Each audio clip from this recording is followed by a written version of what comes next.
Hello बच्चों, आज हम पढ़ेंगे इकाई 1 हमारा पर्यावरण कक्षा 3 हिंदी की पहली कविता। ये एक वर्कशीट है जो कि आपको PT1 के एग्जामिनेशन में काफ़ी मदद करने वाली है, तो इसको बहुत ध्यान से सीखेंगे। पाठ्यपुस्तक में दी गई कविता के आधार पर सही शब्द का चयन कीजिए और कविता की पंक्तियों को पूरा कीजिए। तरु की झुकी डालियों से नित सीखो शीश झुकाना, सीख हवा के झोंकों से लो कोमल भाव बहाना, लता और पेड़ों से सीखो सबको गले लगाना, पृथ्वी से सीखो प्राणी की सच्ची सेवा करना, और धुएं से सीखो हरदम ऊंचे ही पर बढ़ना। अब देखिए, यहाँ आपको मैच द कॉलम करना है। किससे आपको क्या सीखना चाहिए? फूल से आपको क्या सीखना चाहिए? हंसना सीखना चाहिए। भौरे से गाना, दूध और पानी से मेल मिलाप, सूरज की किरणों से अंधेरा दूर करना। दीपक से क्या सीखना चाहिए? पृथ्वी से क्या सीखना चाहिए? जलधारा से क्या सीखना चाहिए? ये सब आपको पूछा जा सकता है मैच द कॉलम के फॉर्म में। आगे बढ़ते हैं। इस तरह से क्रिएटिव राइटिंग आपसे पूछी जा सकती है कि एक चित्र दे देंगे, उस चित्र के बारे में आपको लिखना पड़ेगा।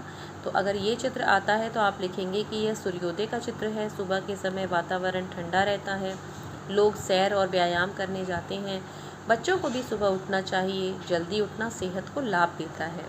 दूसरा चित्र आप ये देख सकते हैं। आप बता सकते हैं कि ये सूर्यास्त का चित्र है।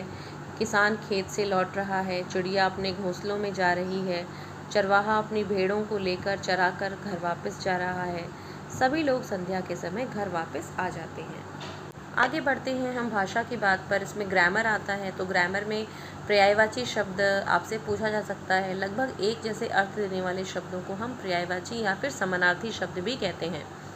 जैसे फूल को हम सुमन और पुष्प कहते हैं, तरु को वृक्ष पेड़, पानी नीर जल, हवा पवन समीर, सूरज भानु रवि। एक दूसरे का उल्टा अर्थ दिखाने वाले को विलोम शब्द कहते हैं।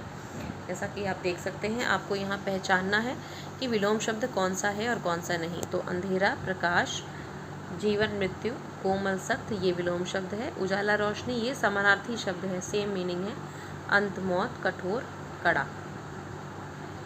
मिलते जुलते तुक वाले शब्द भी आपसे पूछे जा सकते हैं। जैसे सीख का हो जाएगा भीख, सीख से एक वाक्य बनाना है। भाव का हो जाएगा चाव, चाव से एक वाक्य बनाना है। धुआं का हो जाएगा कुआं, तो धुआं से एक वाक्य बनाना है। पथ का हो जाएगा रथ, रथ से एक वाक्य बनाना है। फिर आगे दो पहेलियां हैं आपके लिए। मेरे हाथ न मेरे पैर, दूर दूर तक करता सैर, भ्रमण करूं मैं देश विदेश, कर कर पहुंचाऊं संदेश। तो ये है चिट्ठी।